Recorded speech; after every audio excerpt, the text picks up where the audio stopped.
So, I wanted to tell a story about my first kiss. I know it's kind of awkward, but it's a pretty weird story. So, I was in fourth grade, and there was this kid that lived down the street at the end of the block from me named Tyrell. He was 2 years younger than me.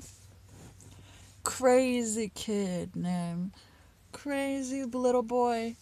Um, Always in trouble at the bus stop, uh, always picking on people, just mischievous. Um, but he was always really nice to me. So after school every day, when all the kids would walk home from the bus stop, we had the same bus stop because he lived a few houses down from me, and uh, he would always talk to me the whole way back to my house and be like, "Why don't you come over? Come over, come over." I guess his parents were really cool or something because he could just have whoever he wanted over in second grade every day. So, anyways, but I never even bothered to ask because I just wanted to go home and have my after school snack and watch TV. I didn't do my homework.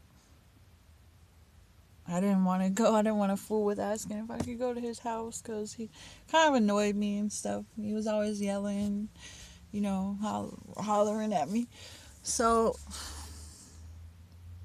what was it? One day, yeah, one day, um,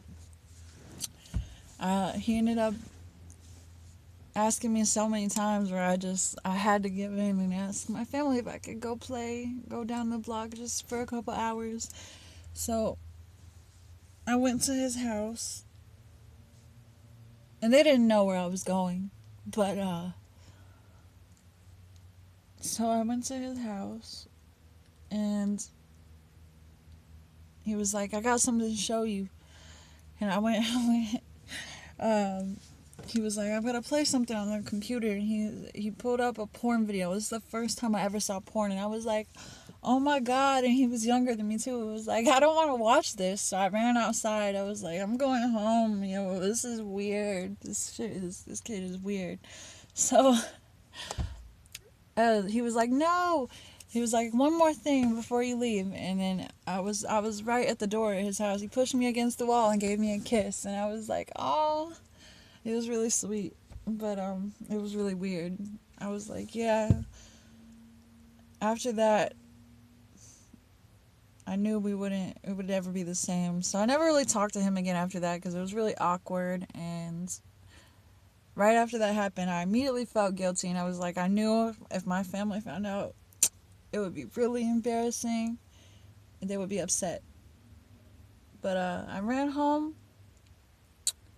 I remember I had spaghetti for dinner that night, and I just remember sitting there eating my spaghetti, thinking, looking at my parents, thinking, and this is crazy. I can't believe this happened. Like, I never thought it would happen, like, that young, that way. And, yeah, I felt so guilty. I couldn't tell anybody because it was just a crazy situation. So, as soon as I ate dinner, I ran to the bathroom and puked up. Nobody knew. They didn't know. They didn't hear me throwing up, but that's how crazy it was. And then, yeah, I just kept that in, held it in, up until now. I wonder how that kid is doing.